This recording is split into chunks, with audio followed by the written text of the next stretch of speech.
Esta primera diapositiva tiene el contenido de la clase.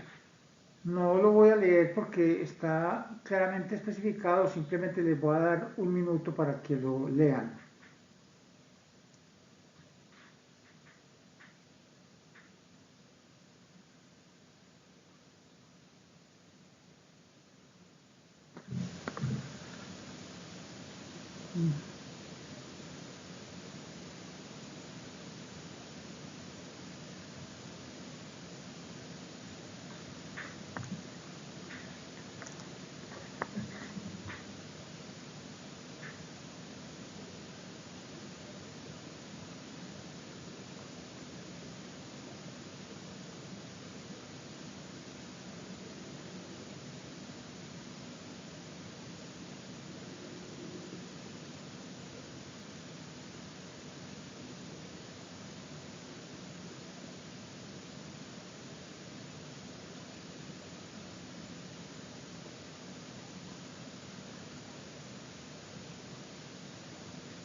Miremos los objetivos de un curso de investigación de operaciones. Miren que voy a leer la definición. Proporcionar herramientas de investigación de operaciones que le permitan al ingeniero estudiar y planificar sistemas complejos con el fin de plantear alternativas que en lo posible sean óptimas. Aquí vale la pena resaltar dos ideas. Una, estudiar y planificar sistemas complejos. La investigación de operaciones está hecha para problemas complicados, problemas grandes, porque lo que hace es introducir modelos matemáticos para mejorar la toma de decisiones administrativas, pero son modelos matemáticos que son complejos, entonces no está hecha para problemas sencillos o corticos. Y la otra idea que es vital en el concepto de investigación de operaciones es lo de que las soluciones sean óptimas. Óptimas quiere decir la mejor. La investigación de operaciones está preocupada siempre por tomar la mejor decisión. Más adelante veremos qué es la mejor decisión, pero por ahora que nos quede clara esa idea. La investigación de operaciones tiene como objetivo tomar la mejor decisión para resolver un problema administrativo. En esta diapositiva aparecen los 5 módulos que vamos a ver en el curso de investigación de operaciones 1. Básicamente los 4 primeros módulos son programación lineal y variantes de la programación lineal. Solamente el 5.º módulo se sale de la programación lineal y ve un algoritmo distinto. Recuerden que habíamos dicho que el objetivo de la investigación de operaciones es suministrar herramientas para resolver problemas administrativos y la programación lineal es una de esas herramientas muy útil. Hay problemas lineales y problemas no lineales. En este curso nos vamos a concentrar en los problemas lineales. Los no lineales se dejan a cursos más avanzados de programación matemática, ya se llama programación matemática, que es una generalización de la programación lineal. Más adelante vemos en detalle qué caracteriza un problema para que se considere un problema lineal. Entonces los 5 módulos son formulación de problemas. ¿Cómo se formula un problema? El segundo módulo es la solución. ¿Cuál es el algoritmo? Uno de tantos algoritmos. Aquí nos vamos a concentrar en uno que se llama el método simples para resolver los problemas de programación lineal. Entonces el módulo 1 es la formulación de los problemas lineales y el módulo 2 es la solución de los problemas lineales. El módulo 3 es el análisis de sensibilidad y dualidad. Más adelante vemos en detalle en qué consiste eso. Como les dije, son variantes de la programación lineal. El cuarto módulo es lo que se llama programación entera, que es cuando las variables son discretas o enteras. Pueden tomar solamente valores enteros. Y el quinto módulo que les dije que era el único módulo que no era como una variante de la programación lineal es un algoritmo, una herramienta adicional que se llama la programación dinámica. La evaluación del curso consiste de 5 parciales, cada uno del 20%. Un parcial al final de cada módulo. En la clase siguiente a la última clase de cada módulo se realiza el respectivo parcial. Entonces miren que los parciales, la lista que está aquí de los parciales es la misma que vimos en la diapositiva anterior de los módulos, porque hay un parcial por cada módulo. Uno de formulación de problemas de programación lineal, el segundo de solución gráfica y el método simples, el tercero de análisis de sensibilidad y dualidad, el cuarto de programación entera, binaria y mixta y el quinto de programación dinámica. Adicionalmente se van a realizar talleres de solución de problemas antes de los exámenes. Miren que se habla de un taller teórico en la clase anterior a cada parcial. Adicionalmente, pues si habíamos dicho que esto es para resolver problemas complejos, los problemas complejos no se resuelven a mano, sino que hay programas de computador, software, que los resuelven. Entonces vamos a ver dos problemas para resolver los problemas de programación lineal. Uno que es un módulo que trae Excel, es muy pequeño porque no es especializado y ahí aparecen a continuación tres programas, Lindo, Lingo y GAMS. Nosotros en este curso nos vamos a concentrar en Lingo, que es uno de los mejores programas para resolver problemas de programación lineal. Miremos ahora la bibliografía, el texto guía en el cual están basadas las diapositivas de las clases del curso es el libro de Hillier y Lieberman. La versión que aparece acá es la versión en inglés, la sexta edición, pero ya hay versión en español. Se consigue fácilmente la versión en español. Entonces el texto guía es el libro que se llama Introducción a la investigación de operaciones de dos autores, Hillier y Lieberman. Un segundo libro muy importante y mucho menos costoso que el de Hillier y Lieberman es otro libro que llama Introducción a la investigación de operaciones, escrito por dos profesores de acá de la Facultad de Minas, el profesor Hernán Darío Rendón y el profesor Francisco Javier Díaz, igualmente bueno, y tiene muchos problemas, igual que el de Hillier y Lieberman. En esta diapositiva aparecen una serie de libros como complemento de libros de investigación de operaciones. Pues como ahí está la lista, no la voy a leer, sin embargo quiero hacer ciertas observaciones. Primera, el libro de Davis, el que aparece de primero, miren que se llama Modelos Cuantitativos para Administración.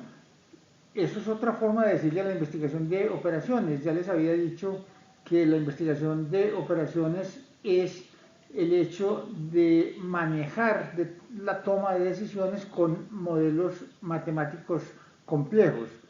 Miren también que tres de los libros, el de Basará, el de Gass y el de Luenberger, no son propiamente de investigación de operaciones, sino de programación lineal, o sea que son libros más restringidos, no tienen todos los temas, todas las herramientas que contiene la investigación de operaciones, sino una parte de la investigación de operaciones que es una parte muy importante del curso, pero es importante que quede claro que no tienen todas las herramientas de investigación de operaciones, no son libros de investigación de operaciones. Se las voy a dejar un momento más para que terminen de leer la lista.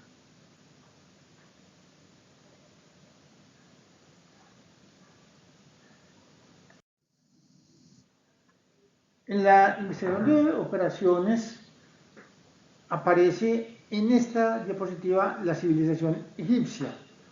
Y uno puede pensar, pero ¿cómo que la civilización egipcia está en los orígenes de la investigación de operaciones si la civilización egipcia existió hace 4000 años? Pues resulta que propiamente ellos no tenían los algoritmos, pero la forma como se construyeron las pirámides, no solo en la parte técnica, sino también en la parte de gestión, como dice en la diapositiva. Miren que tanto los modelos técnicos como los modelos administrativos son de investigación de operaciones, son muy distintos, pero ambos son de investigación de operaciones, ambos modelos los abarca la investigación de operaciones. ¿Por qué la investigación de operaciones se llama así? Si son modelos matemáticos para tomar decisiones administrativas.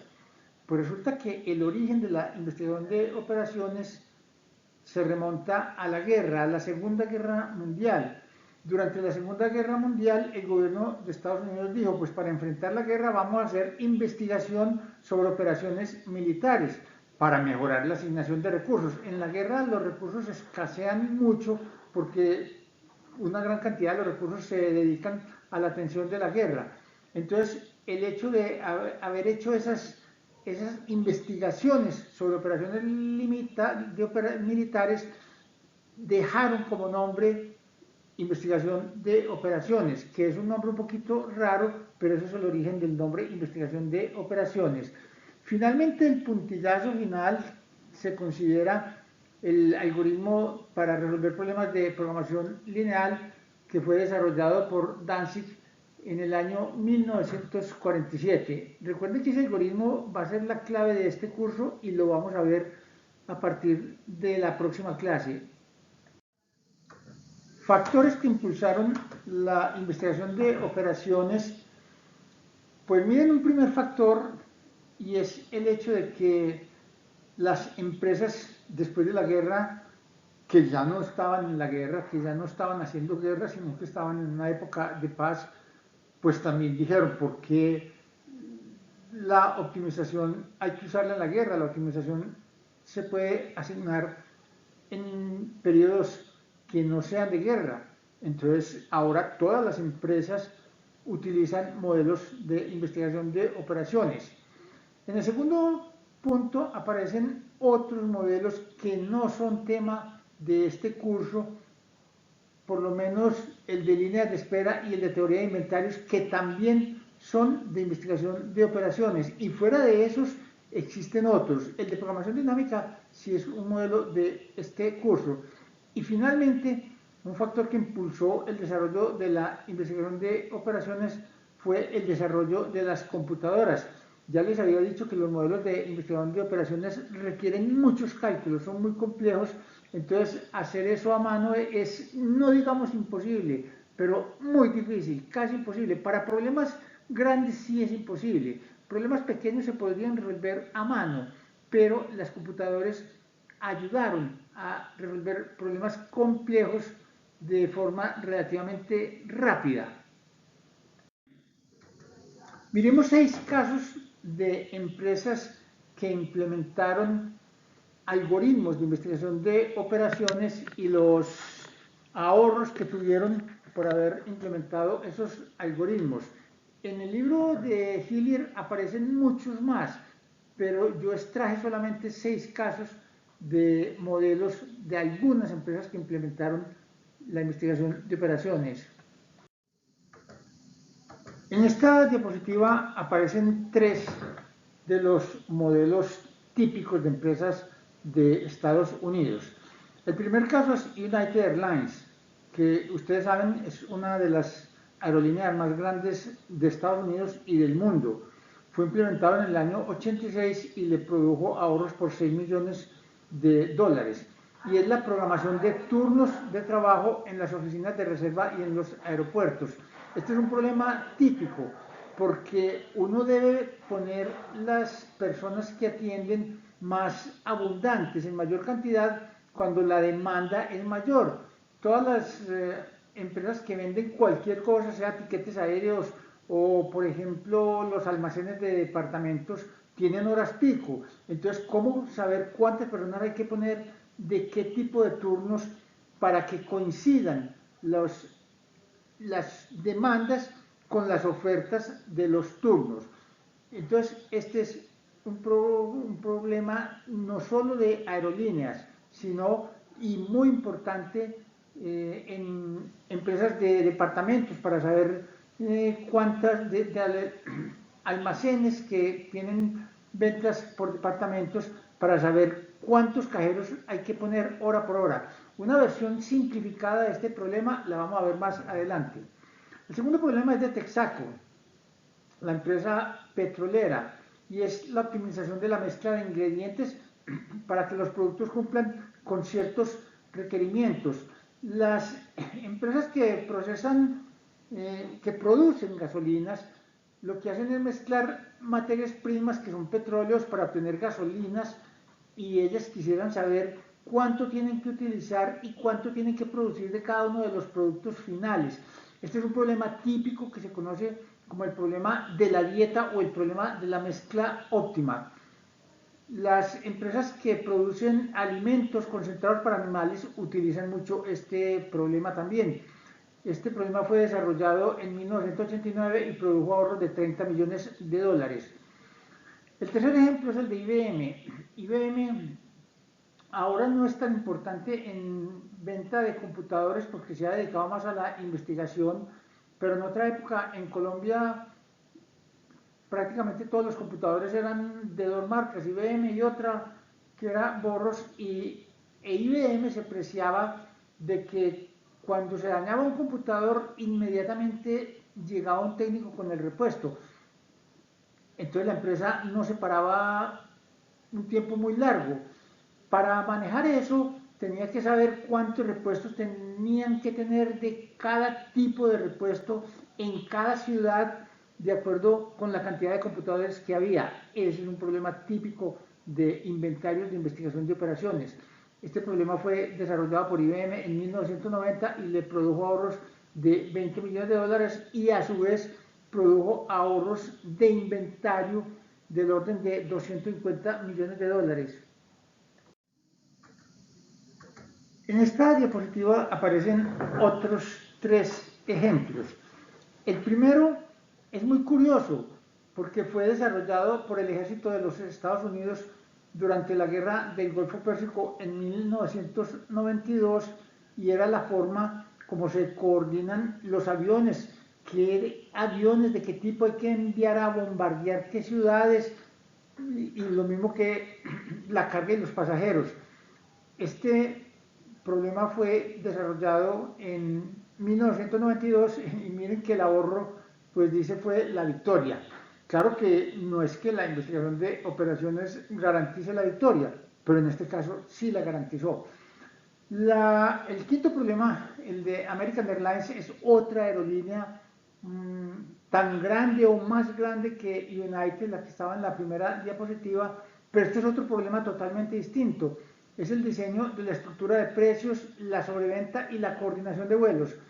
La estructura de precios es determinar el precio al cual se vende un tiquete. Cuando ustedes viajan en un avión, la persona que está sentada en la silla de al lado probablemente tiene el mismo servicio porque las dos sillas son similares y pudo haber comprado el tiquete a la mitad o al doble de precio porque son estructuras de mercadeo de la forma como se venden los tiquetes. La sobreventa, resulta que este problema no es objeto de este curso, se ve en el curso de investigación de operaciones 2, resulta que las empresas siempre venden más tiquetes de los que le caben al avión, de las personas que le caben al avión, por si no se presentan algunos pasajeros. El problema es que cuando se presentan todos, pues hay que ofrecerles una penalidad para que no se monten al avión y tomen un vuelo siguiente. Y por supuesto, el de la coordinación de vuelos, determinar las rutas de los aviones. Este problema fue desarrollado en 1992 por American Airlines y le produjo no ahorros, sino ingresos de 500 millones de dólares. El último problema es el del Departamento de Policía de la ciudad de San Francisco y de cualquier departamento de policía.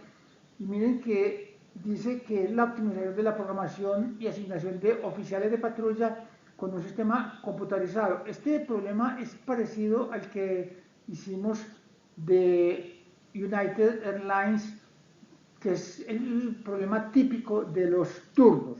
Fue desarrollado en 1989 y produjo ahorros de 11 millones de dólares. En esta diapositiva aparecen algunas de las áreas en las que se utiliza la investigación de operaciones, que prácticamente se puede decir que son todas las áreas de las empresas.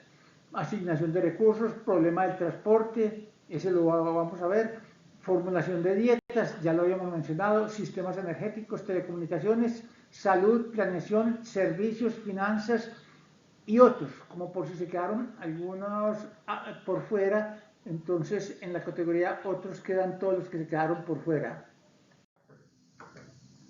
La base de la investigación de operaciones es el modelamiento matemático, o sea, construir modelos que se describen por medio de ecuaciones o desigualdades, de restricciones, se habla en términos generales. Hay muchos tipos de modelos. Por ejemplo, un mapa es un modelo. Eso no es un modelo de investigación de operaciones. O un modelo a escala que utilizan los arquitectos, tampoco es un modelo de investigación de operaciones. Un modelo de investigación de operaciones lo que hace es describir el mundo real por medio de ecuaciones o desigualdades. La investigación de operaciones, ya lo habíamos dicho, se conoce también como la ciencia de las ciencias de la administración. Ya les había dicho que los modelos de investigación de operaciones lo que hacen es introducir modelos matemáticos en los procesos de toma de decisiones, o sea, es aplicar el método científico en los procesos de toma de decisiones. El modelamiento matemático básicamente está dividido en 6 etapas. Aparecen enunciadas en esta diapositiva. La primera es la definición del problema y recolección de información. Segunda, formulación de un modelo matemático. Tercera, solución del modelo. Estas 3 primeras etapas son el objetivo de este curso. Las otras 3, a partir de la cuarta, pues tienen más sentido cuando se monta en la práctica, en la vida real, un problema, un algoritmo de investigación de operaciones, entonces no son tanto el objeto de este curso, pero son cuarta, prueba del modelo, quinta, preparación para la aplicación del modelo y sexta, la implantación, que es poner a funcionar el modelo, el programa de investigación de operaciones en la vida real. Miremos las 6 etapas al detalle. La primera entonces es la definición del problema y la recolección de información. Hay que responder la pregunta, ¿cuál es el problema a enfrentar? Dirá uno, dirán ustedes, pero ¿cómo así? Es que no se sabe cuál es el problema. Pues en realidad, los problemas que vamos a ver aquí, claro que se sabe cuáles son.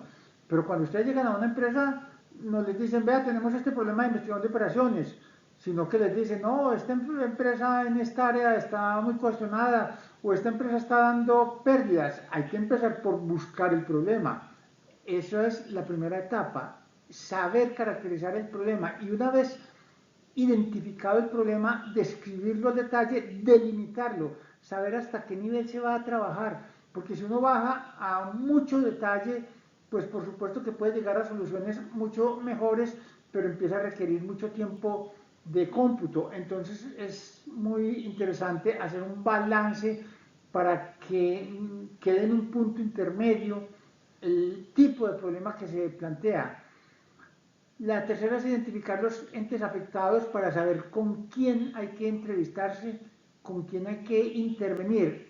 Y la última, muy importante, el análisis costo-beneficio, que el desarrollo del problema, el montaje de los algoritmos no vaya a salir más costoso que los ahorros. Entonces es muy importante hacer un análisis costo-beneficio que muestre que lo que se va a invertir es mucho menos que los beneficios que se van a obtener del montaje y del desarrollo del problema.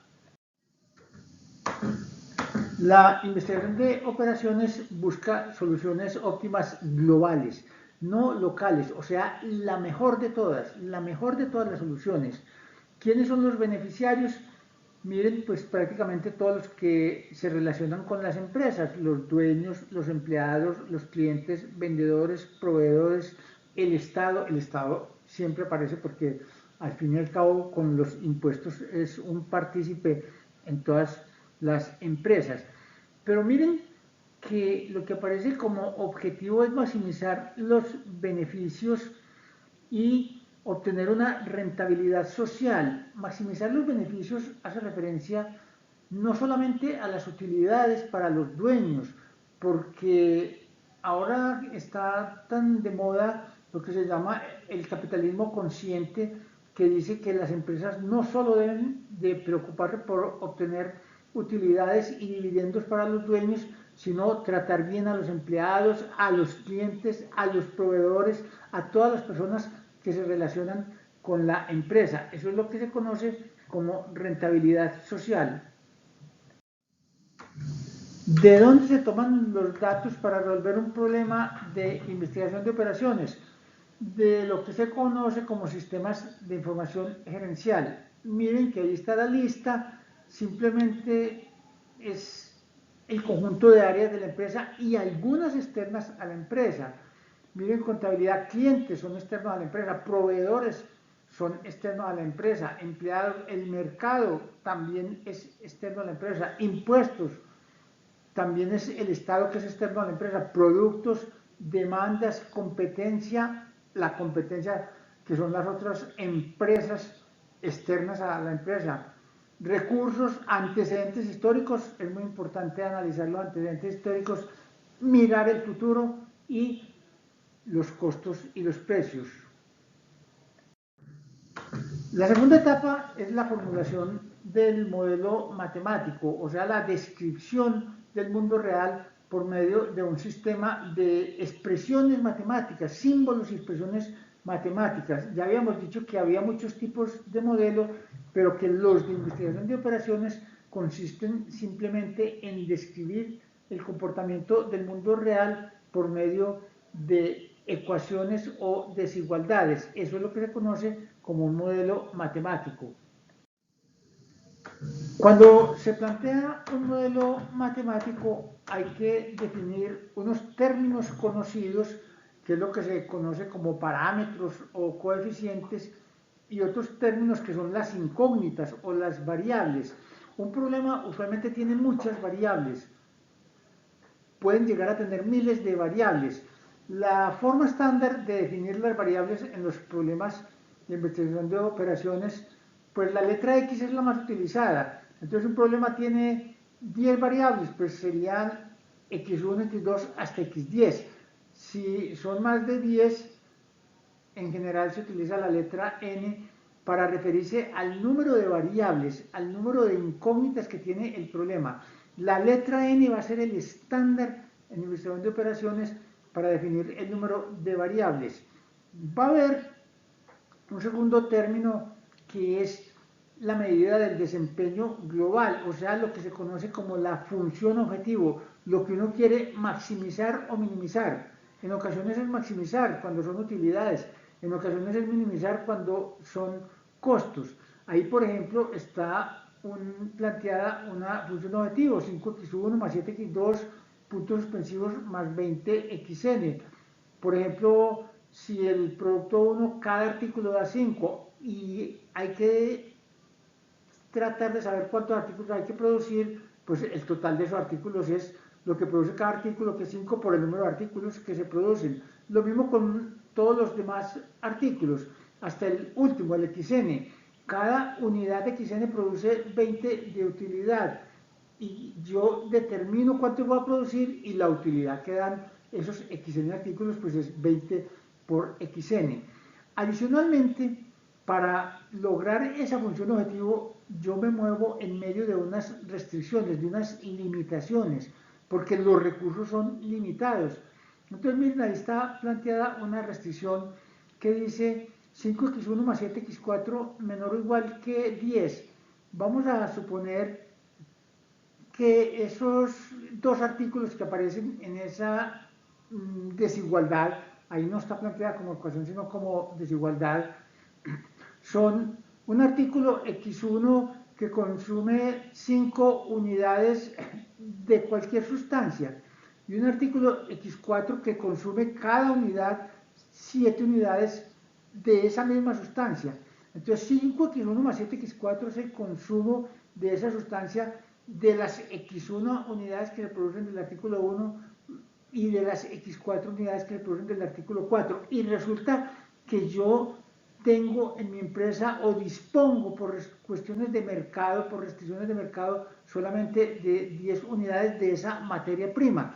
Eso se plantea matemáticamente como esa desigualdad, 5x1 más 7x4 menor o igual que 10.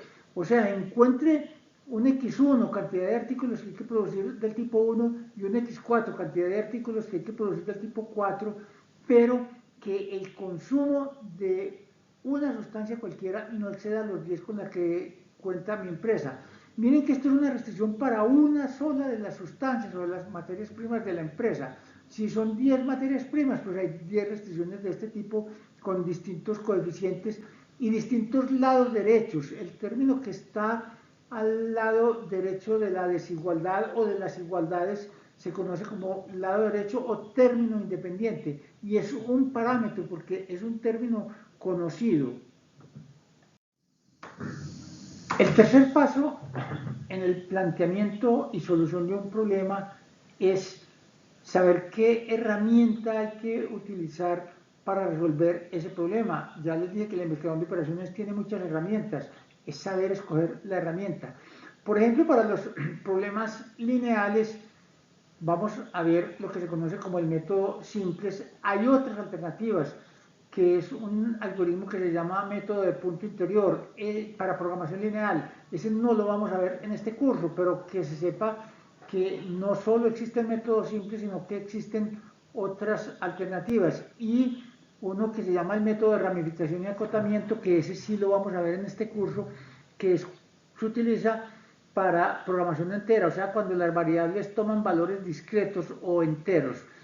Y una observación muy importante, ya la habíamos mencionado, el uso de computadores es absolutamente necesario porque los problemas grandes, resolverlos a mano es prácticamente imposible. La cuarta etapa es la prueba del modelo.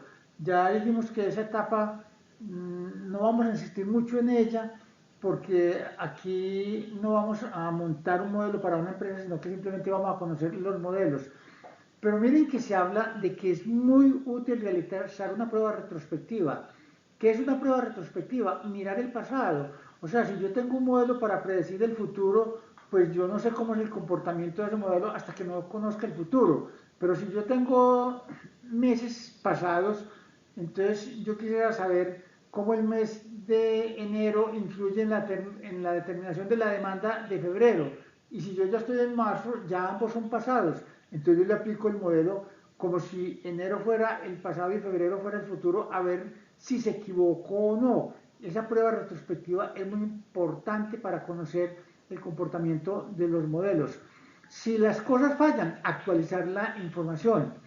El análisis de sensibilidad, importantísimo, es mirar qué le pasa a mi empresa, a la solución que obtengo, si varía alguno de los parámetros. Si yo en vez de tener 10 toneladas o 20 horas de una máquina, tengo 15 horas porque se dañó la máquina, ¿cuál es el nuevo plan de producción de mi empresa sin tener que volver a resolver el problema? Eso se conoce como el análisis de sensibilidad.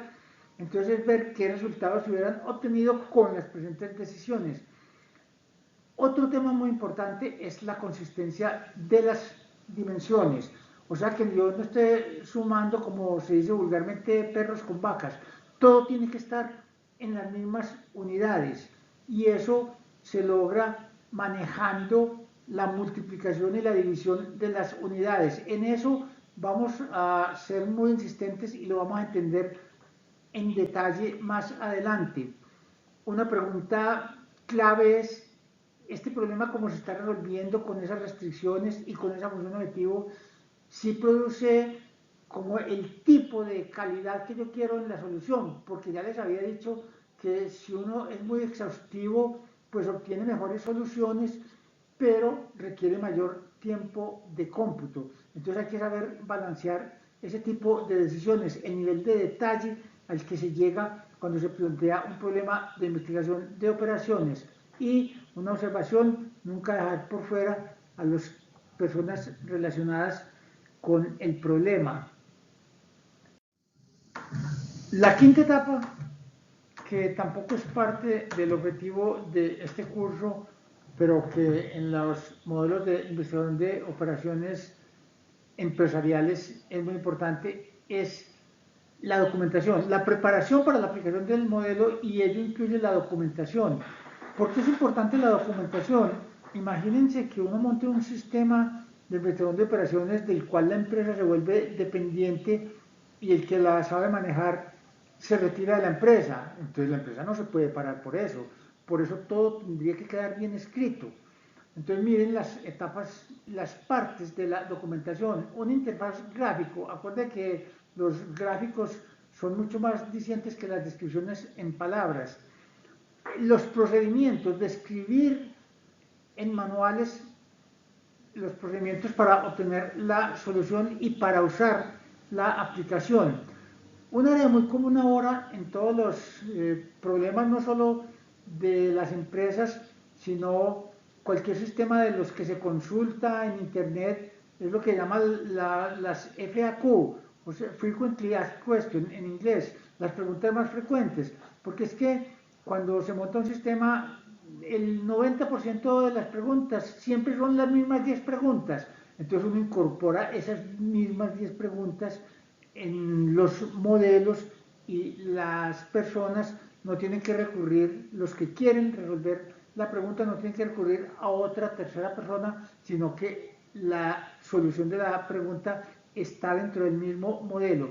Finalmente se utilizan los sistemas de soporte a las decisiones y los informes gerenciales, que son informes más de nivel macro, no tan detallados como los de soporte a las decisiones. La implantación, recuerden que es ponerlo a funcionar en la vida real, en la empresa. Entonces se le explica a la gerencia, se comparte la responsabilidad. Recuerden que esto no es solo responsabilidad del área de investigación de operaciones, sino de muchas áreas de la empresa. Se capacita a todo el personal que haya que capacitar. La prueba piloto es muy importante. Recuerden, por ejemplo, el caso de United Airlines, donde la empresa decida, no, vamos a poner este programa para administrar los turnos del personal, y la empresa lo va a instalar en 300 aeropuertos en todo el mundo. Por supuesto que primero se debe hacer una muestra en un aeropuerto, eso se llama una prueba piloto, y luego se desarrolla el programa de implantación. Recuerda las etapas vistas anteriormente, en la siguiente diapositiva se las recordamos. En esta diapositiva aparecen nuevamente las 6 etapas que acabamos de ver al detalle del modelamiento matemático. No las voy a leer porque están detalladas, simplemente les voy a dar un ligero tiempo para que las repasen.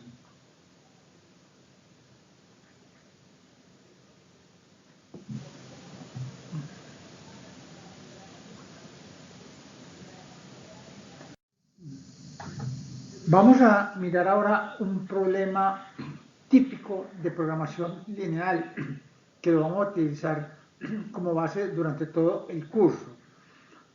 Describamos primero por qué esto se llama programación lineal. Miren que la palabra programación hace referencia a planeación y planear para encontrar la mejor solución, o sea, optimización. Recuerden que había unas restricciones que van a ser lineales y hay una función objetivo que es lo que se quiere maximizar o minimizar, que también va a ser lineal. Entonces, como todo es lineal, por eso el algoritmo se llama algoritmo de programación lineal. Dentro de los muchos problemas de programación lineal existen un grupo de problemas que se llaman los problemas de asignación de recursos. Los problemas de asignación de recursos lo que hacen es utilizar unos recursos o materias primas para producir unos productos finales. Entonces yo lo que tengo que determinar es cuánto tengo que producir de cada producto final sin exceder los recursos, la disponibilidad de materias primas con las que se cuenta. la programación lineal es una herramienta muy buena para armar ese plan de producción de los productos finales con base en la disponibilidad de materias primas, como lo veremos en el siguiente ejemplo. Entonces, este problema se conoce como el problema de programación de la producción. En este caso particular, es una empresa que se llama la Windor Glass Corporation, que tiene 3 plantas donde se hacen muchos productos, pero aquí nos vamos a concentrar en 2 productos, puertas y ventanas. O sea, solo vamos a considerar ese par de productos. Digamos que la empresa es tan grande que tiene plantas separadas para cada uno de los procesos que sufren las puertas y las ventanas. La planta 1 se encarga de todo lo que es el aluminio, la planta 2 se encarga de todo lo que tiene que ver con la madera y la planta 3 de todo lo que tiene que ver con el vidrio. Si la empresa fuera pequeña, probablemente no serían plantas separadas, sino que serían centros de costo o centros de producción. Pero digamos que esta empresa es tan grande que se da, llamémoslo así, el lujo de tener plantas separadas para procesar el aluminio, la madera y el vidrio. La empresa ya está en funcionamiento y le están sobrando unas horas disponibles y en esas horas quiere producir los 2 productos de los cuales vamos a determinar las cantidades a producir.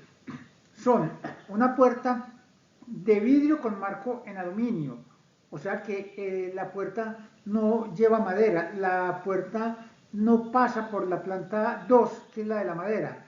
Y el segundo producto es una ventana de vidrio con madera. Miren que la ventana no lleva aluminio, o sea, las ventanas no pasan por la planta 1. Y el último párrafo es muy importante porque dice que según el Departamento de Comercialización no hay problemas de demanda. Este problema no tiene restricciones de demanda, o sea, lo que produzca la empresa está en capacidad de venderlo. Otra cosa sería si el mercado estuviera muy restringido, muy competido y tuviera una capacidad de producción muy grande, pero no sería capaz de colocarla en el mercado. Ese tipo de restricciones habría que agregarlas. Aquí no vamos a considerar ese tipo de restricciones porque vamos a considerar que el mercado es capaz de absorber la producción que la Windor saque al mercado. Como a la empresa le están sobrando unas horas semanales para producir puertas y ventanas, vamos a determinar las tasas de producción. Miren que tasas son velocidades. No vamos a determinar número de puertas y número de ventanas, sino número de puertas por semana y número de ventanas por semana, que se deben producir de cada uno de esos 2 productos para maximizar las utilidades semanales de la empresa. La unidad que se utiliza son lotes de 20 productos. Yo voy a seguir diciendo puertas y ventanas, pero en realidad cuando diga puertas va a hacer referencia a un lote de 20 puertas y cuando diga ventanas va a hacer referencia a un lote de 20 ventanas. Eso es simplemente un cambio de unidades como para que las cantidades a producir aparezcan más pequeñas. En esta diapositiva aparecen las preguntas que yo tengo que saber resolver, los datos del problema para planear la producción, las tasas de puertas y ventanas. Miren los 3 tipos de datos que yo necesito. Primero, ¿cuál es la utilidad que da cada lote de puertas y cuál es la utilidad que da cada lote de ventanas? Ese es un dato muy importante. La utilidad que da cada tipo de producto, cada uno de los 2 productos que puede producir la empresa. La segunda pregunta es la disponibilidad de lo que llamamos materias primas. Recuerden que estamos considerando como materias primas el número de horas disponibles por semana en la planta 1, en la planta 2 y en la planta 3. Pues cuántas horas por semana tiene esta empresa disponibles en la planta 1, en la planta 2, en la planta 3, para dedicarlas a producir puertas y ventanas. Y la tercera pregunta es lo que se conoce como la tecnología de producción. Aquí la tecnología es muy sencilla, es simplemente responder esa tercera pregunta. Una puerta, ¿cuántas horas requiere en la planta 1, cuántas horas requiere en la planta 2 y cuántas horas requiere en la planta 3? Esa es la tecnología de producción de una puerta. Y lo mismo para las ventanas. Una ventana, ¿cuántas horas requiere en la planta 1, cuántas horas requiere en la planta 2 y cuántas horas en la planta 3? Esa es la tecnología de producción de una ventana. En esta tabla aparecen resumidos todos los datos de este problema. Miren que estamos utilizando el estándar del álgebra lineal. Las filas, que en este caso son 3, la planta 1, la planta 2 y la planta 3, las vamos a denominar con la letra M. M es el número de filas. Y las variables, esto ya lo habíamos dicho, las vamos a denominar con la letra N. En este caso, N es igual a 2, porque hay dos productos, puertas y ventanas. Y los datos que aparecen son, recorramos verticalmente la tecnología, la columna segunda, la de las puertas. Esto quiere decir que una puerta, cada puerta individual requiere 1 hora en la planta 1, 0 horas en la planta 2. Recuerden que la planta 2 es la de la madera y las puertas no utilizan madera. Y 3 horas en la planta 3, que es la del vidrio. Lo mismo para las ventanas. La tecnología de las ventanas es 0 horas en la planta 1. La planta 1 es la del aluminio y las ventanas no utilizan aluminio porque las ventanas son de madera y de vidrio. Cada ventana requiere entonces 2 horas en la planta 2 y 2 horas en la planta 3. En esos 6 datos están resumidos entonces los procedimientos de tecnología de cada uno de los dos productos.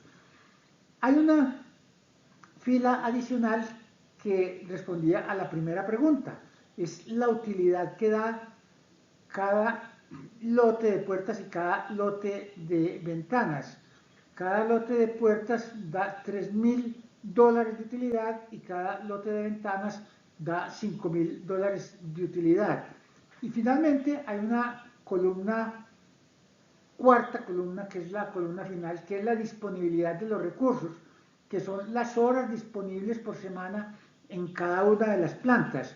La planta 1, que es la del aluminio, le están sobrando 4 horas a la semana que las puede utilizar para producir puertas o ventanas. A la planta 2, que es la de la madera, le están sobrando 12 horas a la semana que las puede utilizar para producir puertas o ventanas.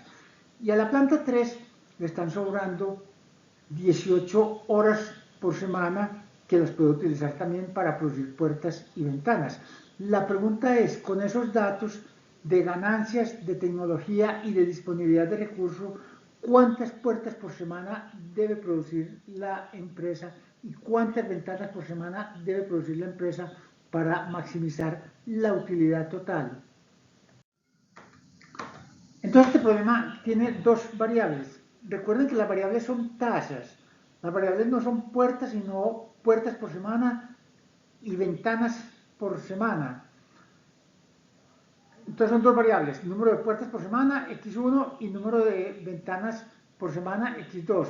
Recuerden que eran lotes de 20, pero que yo voy a seguir diciendo por simplicidad puertas y ventanas, pero que cuando diga puertas, en realidad estoy haciendo referencia a 20 puertas por semana, y cuando diga ventanas, voy a hacer referencia a 20 ventanas por semana, un lote de 20 ventanas por semana. ¿Cuál es la utilidad semanal que obtiene esta empresa si produce X1 puertas por semana, que es una variable que se va a determinar de acuerdo con el algoritmo, y X2 ventanas por semana, que es otra variable que también la va a determinar el algoritmo? Si cada puerta da $3 por puerta y cada ventana da $5 por ventana, Miren que para simplificar no estamos poniendo dólares por puerta multiplicado por puertas por semana, sino que estamos haciendo referencia al término general artículos que hace referencia tanto a puertas como ventanas. Entonces, ¿qué es el primer término? 3x1. Pues es la utilidad que dan las puertas, porque si cada puerta da 3 y se producen x1 puertas, 3x1 es la utilidad que dan las puertas.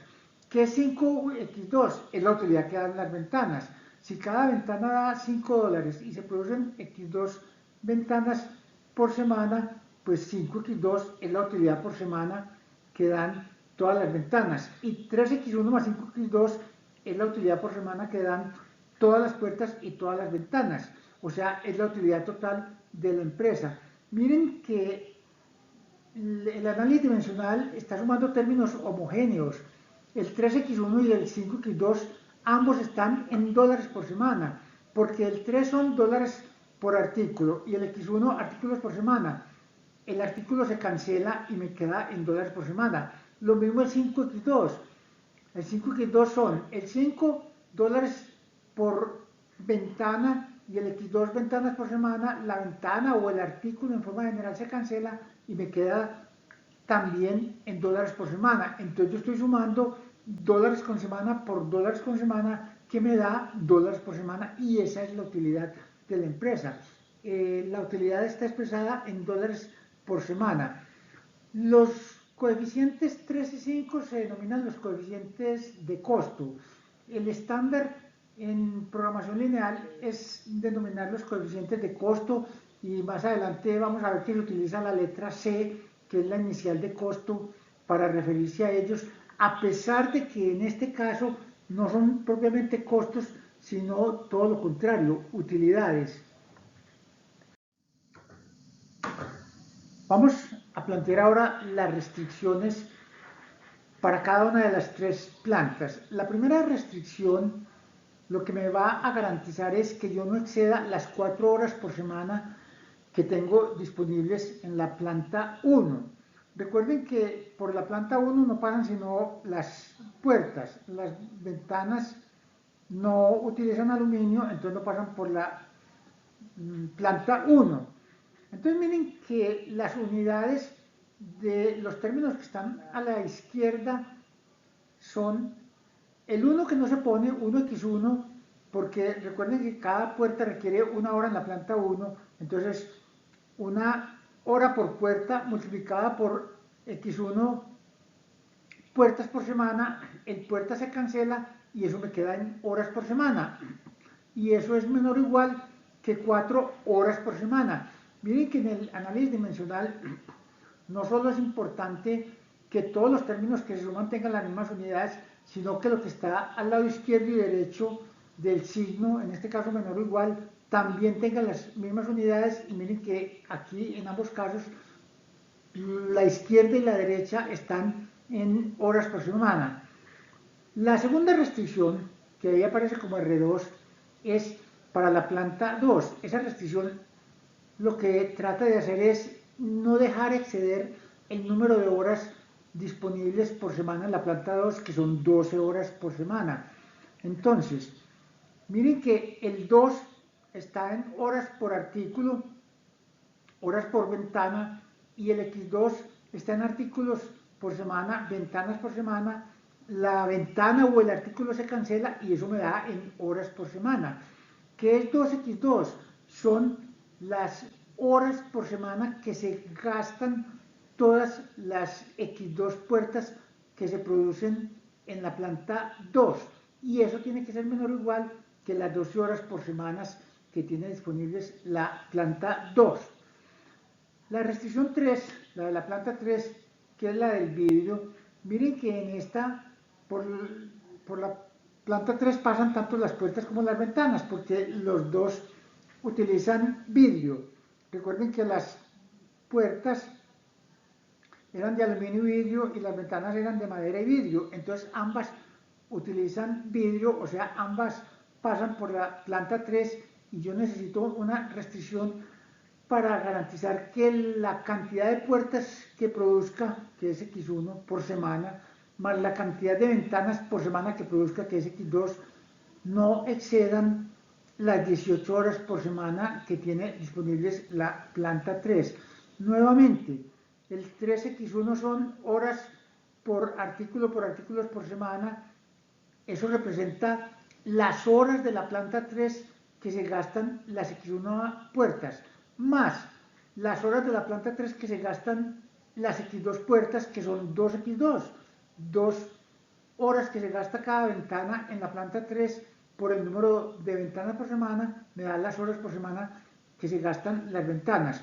Entonces, si yo sumo 3X1, que son las horas que se gastaron todas las puertas producidas en la planta 3, más 2X2, que representa todas las ventanas producidas en la planta 3, me da el total de horas consumidas tanto por las puertas como por las ventanas en la planta 3, y ese total de horas no puede exceder las 18 horas por semana disponibles que tiene la planta 3 para producir puertas y ventanas. Miren que yo lo que estoy tratando de determinar es cuántas puertas por semana y cuántas ventanas por semana debo producir para maximizar la utilidad semanal de la empresa.